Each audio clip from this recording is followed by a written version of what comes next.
gusaba amavuta. Dusigaje ikindi kimwe gusa. Sigaje gusengera abapagani, abagabo b'abapagani n'abagore b'abapagani. Uzi ko afite umugabo w'umupagani, kagira umugore w'umupagani. Aze kuzana. Turamusengera. Ariko tutaramubwira tugiye kwiruka irindi rimwe muri Kongo. Wiruka iwanyu. Tugiye ngo ndirutse iwacu subirwa. Subije yaje iwacu. Sema amen. Sema amen. Uvuge ngo natashe muri Kongo. Kubwimana gasimani sumaso. Sugani ziriha. Sema amen. Sema amen. Sema amen. Reganda bibi yubuze ngura kusufu. Yubuze ngura bahuwa. Kongo ni wapi? Bibiri karindwi je navuyeyo mbizi ko tugiye kandi tuzosubira muri Kongo. Bibiri karindwi. Wari uzi kuvuye? Kandi uzosubira. Ariko nzasubirayo. Uzosubira. Tugiye obege kidate. Ebira papa. Nitumana tumva. Mufenzi. Turiruka muri Kongo. Tuvuga kwa maana kwa vitendo vya ishara ya unabii. Mungu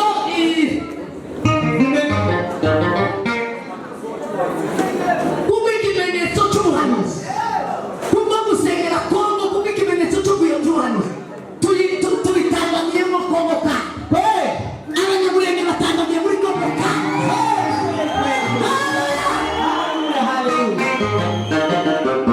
Dufite ijambo ryavuze ngo kuza gusengera ku ijambo. Ijambo n'ukuri.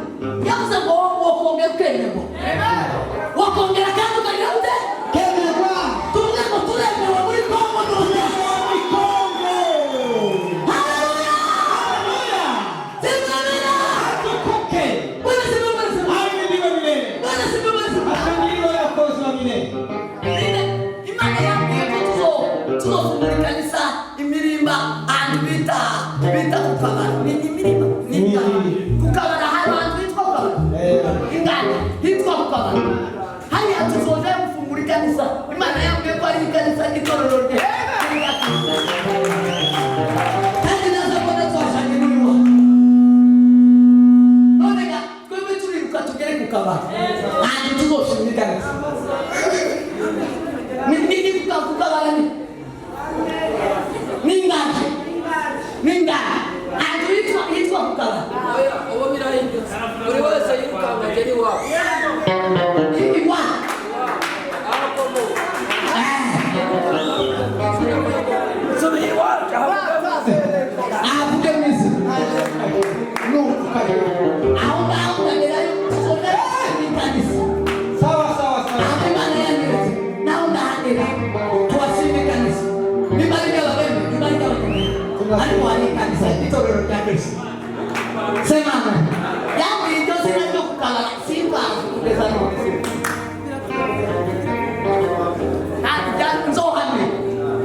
Zohani. Sema amen.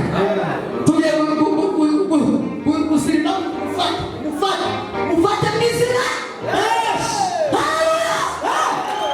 Haleluya. Alikuwa tamino. Ganzi kwa.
ikanzu ryavuze ko tutabaho rikuweho na nyamaswa zakuriye.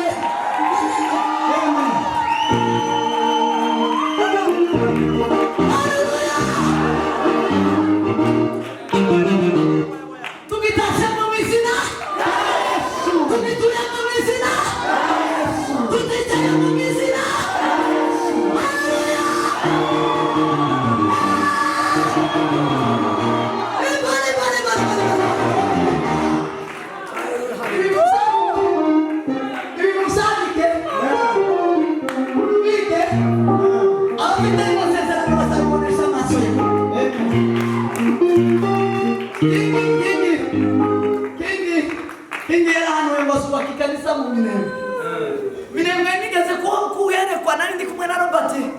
ari hanze ruboneka turayerekwa twaza dutarama twadukora muri etaje hari Imana yatubwira mu Minembwe hazubakwa ikanisa rinini rishobora kuvamo abantu 5,000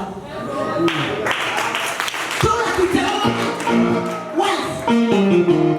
umwanya umwe 5,000 Yarabonye ya iyo shwari kuri televiziyo. Nabonye udati tutajenga Minembwe. yari Nini cyane kubyakira abantu bari Minembwe. ibihumbi Yarabonye kuri televiziyo tutajenga.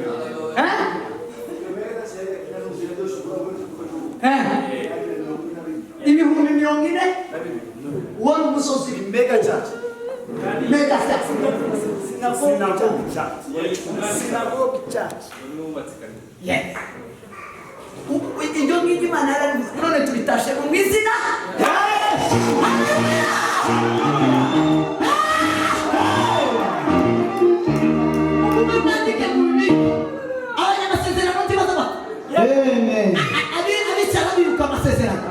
abayandika kibaza bakobwa sabageze igihe cyo kuyavuza sema amen sema amen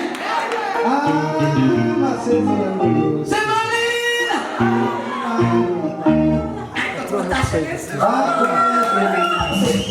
haleluya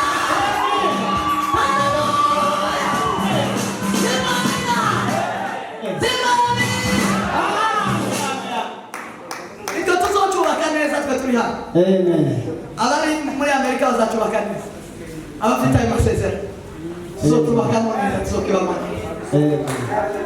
yagira babakana umwana amasezerano tumubonye ukuntu tutasha ni kuriya bizogenda mu izina kuriya gusengera abafite